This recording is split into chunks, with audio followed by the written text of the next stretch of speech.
टिस्पेन company का motor protection device है जिसका मॉडल नंबर है MPD192।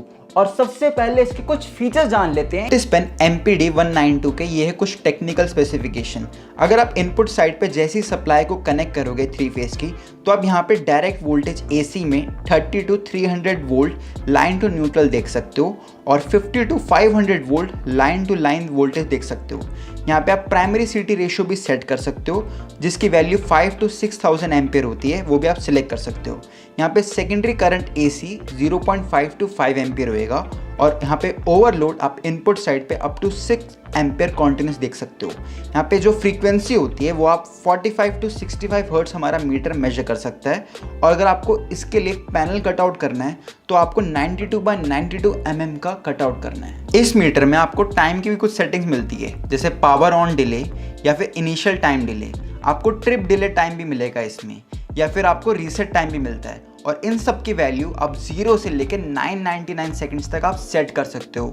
इस मोटर प्रोटेक्शन डिवाइस में हमारी 2 रिले लगी हुई है और उसमें क्या होता है, एक रिले में हमारा एक NO, एक NC और एक कॉमन का टर्मिनल है और दूसरी रिले में एक कॉमन और एक NO का टर्मिनल है। तो आप इसको कनेक्ट कर सकते हो और आगे अपने लोड को ऑपरेट कर सकते हो। और इस रिले की करंट रेटिंग है 5 एम्पियर। ये मोटर प्रोटेक्शन डिवाइस एक मोटर के वोल्टेज और करंट को मेजर करता है और करंट को मेजर करने के लिए इस मीटर के साथ हम 3 CT कनेक्ट करेंगे और वो तीनों CT हम एक एक फेज वायर पे हम कनेक्ट करेंगे जो मोटर को सप्लाई जा रही होगी। इस मीटर की खुद की ऑक्सिलरी सप्लाई भी होती है और उसकी रेंज होती है 100 वोल्ट AC से लेके 240 वोल्ट AC तक। यहाँ पे आप अपनी मीटर की सप्लाई को कनेक्ट करोगे इसी रेंज के अंडर। 3 फेज 3 वायर, जिसमें क्या होता है हमारी 3 फेज लगी होती है, और दूसरा मेथड होता है हमारा 3 फेज 4 वायर, जिसमें क्या होता है बस एक न्यूट्रल वायर एक्स्ट्रा ऐड हो जाती है।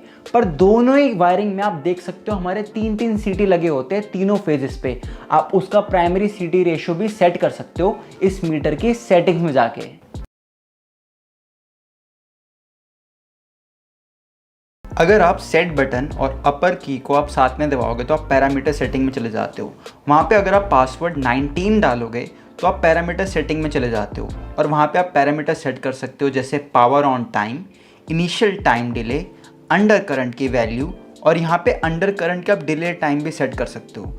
आप फिर ओवर करंट सेट कर सकते हो, ओवर करंट की क्या वैल्यू होएगी, और फिर ओवर करंट ट्रिप के आप टाइम कर्व भी सेट कर सकते हो। इसमें आप ओवर वोल्टेज के पैरामीटर सेटिंग में जा सकते हो और फिर ओवर वोल्टेज में भी आप डिले टाइम सेट कर सकते हो। उसी में आप अंडर वोल्टेज को सेट कर सकते हो और अंडर वोल्टेज का डिले टाइम भी सेट कर सकते हो।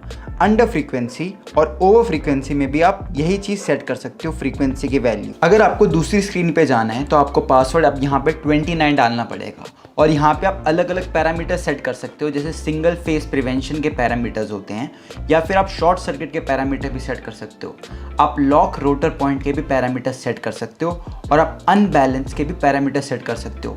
अगर आपको फेज लॉस का भी आपको फॉल्ट चाहिए तो आप इसमें फेज लॉस भी आप सेट कर सकते हो। बेसिक पैरामीटर सेट करने के लिए आपको सेट और ऊपर वाला बटन आपको साथ में दबाना है और फिर आपको एक पासवर्ड की स्क्रीन मिलेगी। यहाँ पे आपको पासवर्ड 39 डालना है। इसके बाद आपसे वो CT रेशियो पूछता है और यहाँ पे आपको CT रेशियो की वैल्यू डालनी है। फिर उसके बाद आपसे ये पूछता है कि आपकी कॉन्फ़िगरेशन 3 वायर है या 4 वायर है।